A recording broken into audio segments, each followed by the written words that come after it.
Hello, कैसे हो आप सभी। आई होप आप लोग बहुत अच्छे होंगे और आप लोगों की पढ़ाई भी बहुत अच्छे से चल रही होगी। हम लोग ऑब्जेक्टिव स्टार्ट करने वाले हैं आज। ज्योग्राफी का पहला चैप्टर का जो भी ऑब्जेक्टिव उसमें है वो सारा हम लोग देखेंगे। इस क्लास को करने के बाद ऑब्जेक्टिव आपका छूटने का चांस बहुत कम या नहीं ही रहता है, क्योंकि मैं सारा ऑब्जेक्टिव जो है बुक के अंदर जो आपका बिहार बोर्ड में बुक चलता है उससे एक एक करके चुन करके लाया हूँ। तो आज पहला चैप्टर स्टार्ट करेंगे। इसमें जितने भी ऑब्जेक्टिव है सारे ऑब्जेक्टिव को एक एक करके देखेंगे। और नोट्स के लिए इसका पीडीएफ आप लोगों को चाहिए तो आप टेलीग्राम पे जुड़ करके इसका पीडीएफ ले सकते हैं। इसमें जितना भी क्वेश्चन है वो सारा क्वेश्चन हम लोग देखने वाले हैं अभी। ठीक है, तो ये सारा क्वेश्चन जितना भी है हम लोग एक एक करके देखेंगे। तो स्टार्ट करते हैं हम लोग। पहला क्वेश्चन क्या है, किसने कहा संसाधन होते नहीं बनते हैं? Option A Mahatma Gandhi, option B Zimmerman, option C Sunderlal Bahuguna, option D इनमें से कोई नहीं। तो आंसर क्या होगा? ऐसा जिम्बरमैन ने कहा था कि संसाधन होते नहीं, संसाधन बनते हैं। तो ऑप्शन बी। दूसरा क्वेश्चन हम लोग देखते हैं। क्वेश्चन नंबर 2 बोलता है तट रेखा से कितने किलोमीटर क्षेत्र सीमा अपवर्जक आर्थिक क्षेत्र कहलाता है? ऑप्शन ए है 100 किलोमीटर, ऑप्शन बी है 200 kilometre, option C 150 kilometre, option D 250 kilometre.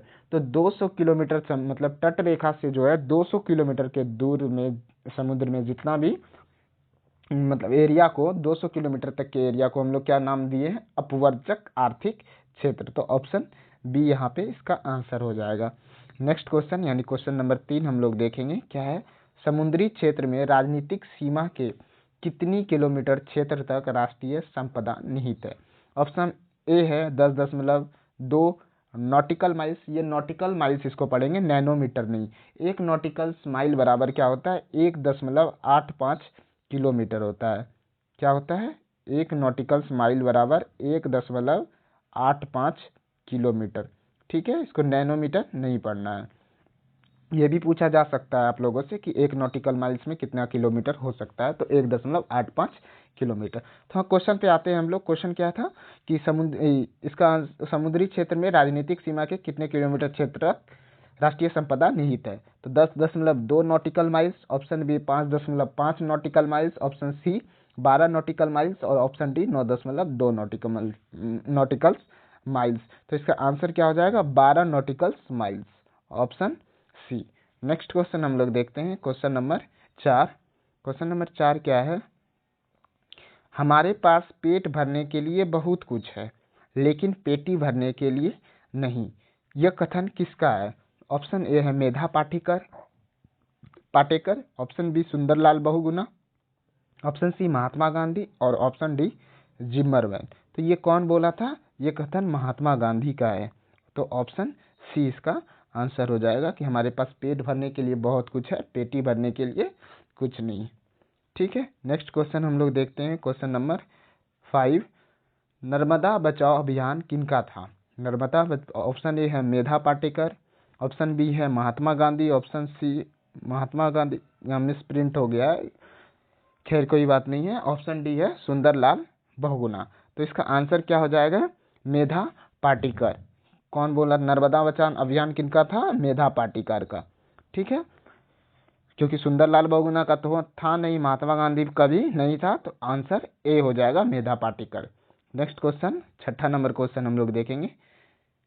चिपको आंदोलन का नेतृत्व किसने किया था? Option A Mahatma Gandhi, option B Sunderlal Bahuguna, option C Medha Patkar और ऑप्शन डी जिमरमैन। तो किसने किया था इसका नेतृत्व? चिपको आंदोलन आप लोगों को पता होगा, पेड़ से चिपक जाते थे लोग, क्योंकि पेड़ का जो कटाई हो रहा था, पेड़ बचाओ आंदोलन एक तरह से बोल सकते हैं। तो ये लोग क्या किए थे? पेड़ को ही पकड़ करके चिपक गए थे कि बोले थे मुझे काटो, पेड़ को काटने से पहले मुझे काटो। तो यही नाम दिया गया था इसका, चिपको आंदोलन। और ये किसके नेतृत्व में किया गया था? सुंदरलाल बहुगुणा के नेतृत्व में। तो ऑप्शन बी हो जाएगा इसका राइट आंसर। 7वां क्वेश्चन हम लोग देखते हैं। 7वां नंबर क्वेश्चन, पर्यावरण संरक्षण दिवस कब मनाया जाता है? ऑप्शन ए है 22 मार्च, ऑप्शन बी है 23 मार्च, ऑप्शन सी है 5 जून, ऑप्शन डी है 5 सितंबर। तो क्या आंसर हो जाएगा इसका? 5 जून, क्योंकि 22 मार्च को तो बिहार दिवस मनाया जाता है, 23 मार्च को शहीद दिवस और 5 सितंबर को क्या मनाया जाता है? शिक्षक दिवस। तो 5 जून को जो है पर्यावरण संरक्षण दिवस मनाया जाता है। ठीक है, ये कब, मतलब ये जो है फर्स्ट टाइम जो है प्रथम शिखर सम्मेलन, विश्व शिखर सम्मेलन जब हुआ था, तो उसी के बाद से जो है 5 जून को पर्यावरण संरक्षण दिवस के रूप में मनाया जाने लगा। ठीक है, कब 1972 में, शायद 72 में जो है पहली बार विश्व शिखर सम्मेलन हुआ था पर्यावरण संरक्षण के लिए, पर्यावरण को संरक्षित करने हेतु। तो 5 जून को तभी से डेट बनाया गया कि इस समय पर्यावरण संरक्षण दिवस मनाया जाएगा। ठीक, नेक्स्ट क्वेश्चन हम लोग देखते हैं। क्वेश्चन नंबर 8 क्या बोलता है, प्रथम विश्व शिखर सम्मेलन कब और कहाँ हुआ था। देखो ये क्वेश्चन आ गया, कब और कहाँ हुआ था। तो ऑप्शन ए है कि 1968 जेनेवा, 1972 जेनेवा, 1972 स्टॉकहोम, और डी ऑप्शन है 1992 स्टॉकहोम न्यूयॉर्क। तो इसका आंसर क्या होगा, 1972 में। अभी मैंने जस्ट बता दिया है कि 1972 में, और कहाँ पे, तो स्टॉकहोम में पहला शिखर सम्मेलन हुआ। तो इसका आंसर क्या हो जाएगा, सी आंसर राइट होगा। ठीक है, नेक्स्ट क्वेश्चन हम लोग देखेंगे। क्वेश्चन नंबर 9 बोलता है small is beautiful. Small is beautiful पुस्तक किसकी है। इसमें जो है महात्मा गांधी के विचार भी उल्लेखित हैं। किससे, संसाधन को एक तरह से संरक्षित रखने के लिए महात्मा गांधी भी अपने कुछ विचार दिए थे। तो इस बुक में जो है महात्मा गांधी के विचार उपलब्ध है, लिखा गया है। तो ये बुक के राइटर कौन है, किसकी पुस्तक है। ऑप्शन ए है Mahatma Gandhi, Zimmerman, B option, option C Sumsher, और ऑप्शन डी क्या है, नेहरू जी। तो इसका आंसर क्या होगा, महात्मा गांधी नहीं होगा, इसका आंसर सुमशेर होगा, ऑप्शन सी। यानी ये स्मॉल इज ब्यूटीफुल किसकी पुस्तक है, सुमशेर की पुस्तक है। नेक्स्ट क्वेश्चन देखते हैं। क्वेश्चन नंबर 10, तब प्रथम पृथ्वी सम्मेलन कब और कहाँ हुआ। यहाँ पे देखो आप लोग 2 क्वेश्चन एक साथ मैंने ऐड कर दिया है। आप लोग चाहो तो अलग अलग भी मतलब बना सकते हैं इसको। तो मैंने सोचा टाइम ज़्यादा व्यर्थ ना करते हुए इसको एक ही क्वेश्चन में सम्मिलित कर लिया जाए। प्रथम पृथ्वी सम्मेलन कब हुआ था और कहाँ हुआ था। तो ऑप्शन ए है 1992 में, रियो डी जेनेरो में, 1997 में, रियो डी जेनेरो में, 2002 में, रियो डी जेनेरो में, और इनमें से कोई नहीं। तो इसका आंसर क्या हुआ, इसका आंसर होगा सबसे पहला जो प्रथम पृथ्वी सम्मेलन हुआ था वो 1992 में हुआ था, रियो डी जेनेरो में। और रियो डी जेनेरो कहाँ है, तो ये ब्राज़ील में है। कहाँ है, ब्राज़ील में, ब्राज़ील। ठीक है, ये ब्राज़ील में है। ओके, 11वां नंबर क्वेश्चन हम लोग देखते हैं। क्या है, द्वितीय पृथ्वी सम्मेलन कब और कहाँ हुआ था। तो ऑप्शन ए है, आप लोग को याद रखना है एक ट्रिक क्या, हर 5 साल के बाद जो है पृथ्वी सम्मेलन हुआ। तो जैसे 1992 में पहला पृथ्वी सम्मेलन हुआ तो उससे 5 ऐड कर दो, तो 1992 5 97, यानी दूसरा शिखर सम्मेलन 1997 में हुआ। कहाँ पे हुआ, तो न्यूयॉर्क में हुआ है। तो इसका आंसर क्या होगा, द्वितीय पृथ्वी सम्मेलन कब हुआ, 1997 में। कहाँ हुआ, तो न्यूयॉर्क में हुआ। तो ऑप्शन ए जो है इसका राइट आंसर हो जाएगा, 1997 न्यूयॉर्क। अब नेक्स्ट क्वेश्चन देखते हैं। क्वेश्चन नंबर 13 बोलता है तृतीय पृथ्वी सम्मेलन कब और कहाँ हुआ। तो फिर 5 साल 1997 में जोड़ दो तो 2002 हो जाएगा। 2002 कहाँ पे, जोहान्सबर्ग में हुआ था। तो ऑप्शन सी इसका जो है राइट आंसर हो जाएगा, 2002 जोहान्सबर्ग। ये कहाँ पे है, अफ्रीका में। अब हम लोग देखते हैं नेक्स्ट क्वेश्चन। क्वेश्चन नंबर 14 देखते हैं। क्वेश्चन नंबर 14 क्या बोल रहा है, कोयला किस प्रकार का संसाधन है। ऑप्शन ए नवीकरणीय संसाधन, ऑप्शन बी अनवीकरणीय संसाधन, ऑप्शन सी जैव संसाधन, ऑप्शन डी अजैव संसाधन।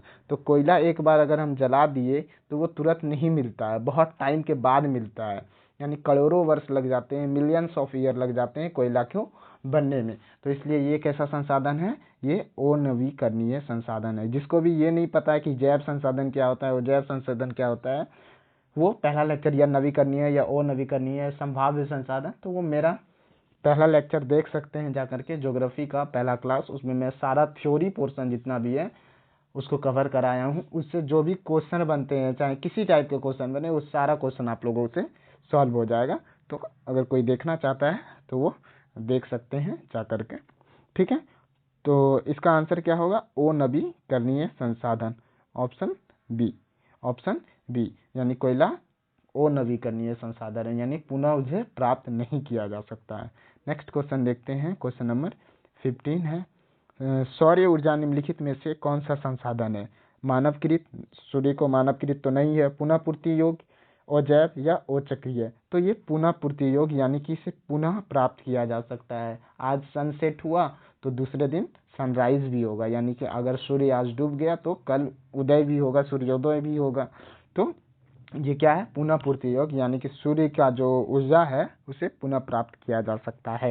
इसलिए अभी देखो कि सरकार भी बहुत ज़्यादा चाह रही है कि सोलर ऊर्जा का उपयोग करे, सोलर पैनल लगाया जा रहा है, इसके लिए पैसा वगैरह भी दिया जाता है। तो ऑप्शन बी इसका क्या हो जाएगा?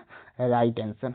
ठीक है, तो ये 15 नंबर क्वेश्चन था, इसके बाद कोई क्वेश्चन नहीं है। Thank you. ठीक है, तो आप लोगों को क्लास अच्छा लगा होगा। अगर आप लोग इसी तरह का और भी क्लास चाहते हैं तो कमेंट करके आप लोग ज़्यादा से ज़्यादा बताओ कि हाँ हमको इस टाइप का ही, मतलब ऑब्जेक्टिव सारा एक एक करके चाहिए, इस टाइप का क्लास चाहिए, चाहे कोई भी सब्जेक्ट से रिलेटेड हो। आप लोग कमेंट करके ज़रूर बताओ। ठीक है, फिर हम लोग मिलते हैं नेक्स्ट क्लास में। आप लोग अच्छे से पढ़ाई करो। कोई प्रॉब्लम रहता है किसी तरह से तो आप लोग कमेंट करके बता सकते हो, कोई ये चीज़ समझ में नहीं आता, इस चीज़ पे आप लोग वीडियो बनाओ। ठीक है, मतलब आप नहीं, मतलब आप लोग नहीं, मतलब मुझे बोलो कि हाँ बनाओ। ठीक है फिर।